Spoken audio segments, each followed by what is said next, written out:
ഇത് കൂരാട് ദേശീയപാത തകർന്ന ഭാഗത്തെ ഏറ്റവും പുതിയ കാഴ്ചയാണ്. ഇന്ന് രാവിലെ പുലർക്കാലത്ത് പകർത്തിയ ദൃശ്യങ്ങളാണ് ഇത്.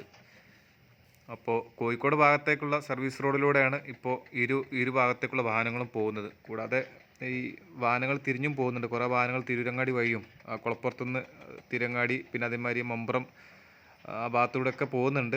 എങ്കിലും ഇപ്പോൾ ഒരുപാട് വാഹനങ്ങൾ ഇരു ഭാഗത്തേക്കും കോഴിക്കോട് സർവീസ് റോഡിലൂടെ പോകുന്നുണ്ട്. വാഹനങ്ങളൊക്കെ പരസ്പരം സഹകരിച്ച് പോകുന്നതുകൊണ്ട് ബ്ലോക്കുകളും ഇതൊന്നും ഇപ്പോൾ പൊതുവെ കുറവാണ്. കാരണം ആളുകൾക്ക് ഇത്തരം ഒരു സിറ്റുവേഷനിൽ ആളുകളെല്ലാവരും സഹകരിച്ചിട്ടാണ് വാഹനങ്ങൾ പോകുന്നത്. പിന്നെ ഇവിടെ ആയിരുന്നു തകർന്നത് സർവീസ് റോഡൊക്കെ. അപ്പോൾ ഇവിടെയൊക്കെ മൊത്തത്തിൽ അവർ ക്ലിയർ ആക്കിക്കൊണ്ടിരിക്കുകയാണ്. ഇനി സർവീസ് റോഡ് വരുമ്പോൾ ഇനി മണ്ണിട്ട് കൂടുതൽ ഉയർത്തിയിട്ടാവും വരൽ.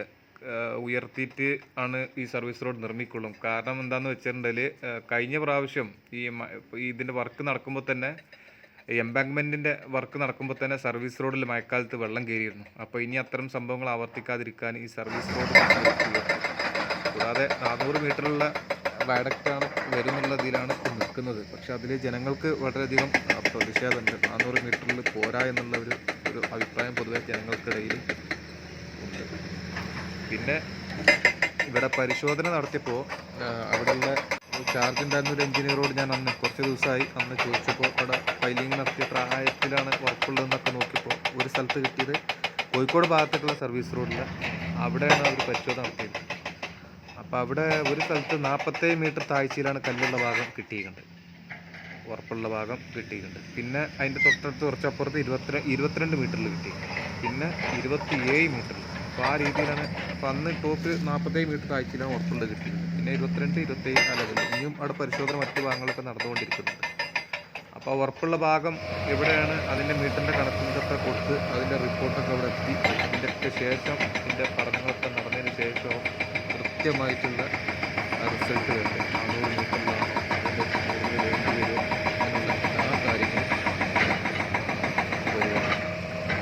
ഏതായാലും ഈ പുതിയ ദേശീയപാത ഇപ്പോൾ തകർന്നത് കൊണ്ട് ഇനി വയഡക്റ്റ് വരുമ്പോൾ ടോൾ പിരിവ് കൂടും. അങ്ങനൊരു വിഷയം ഇതിൽ കെട്ടുന്നുണ്ട്.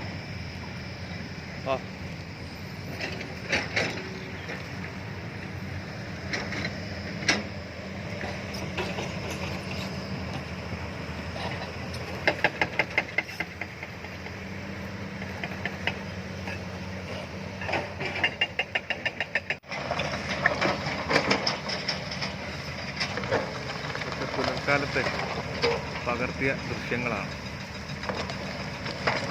ഇത്തരമൊരു സംഭവം ഇങ്ങനെ ഉണ്ടായതുകൊണ്ട് ഈ രാജ്യത്ത് എവിടെയുള്ള ഇത്തരത്തിലുള്ള നിർമ്മാണങ്ങളിലും ദേശീയപാത അതോറിറ്റി വളരെയധികം ജാഗ്രത പാലിക്കും. കാരണം അത്തരത്തിലുള്ളൊരു സംഭവമാണ് രാജ്യത്ത് തന്നെ വലിയൊരു ചർച്ചാ വിഷയമായ ഒരു സംഭവമാണ് ഈ കൂരിയാട് ദേശീയപാത, ഈ തകർന്ന ഒരു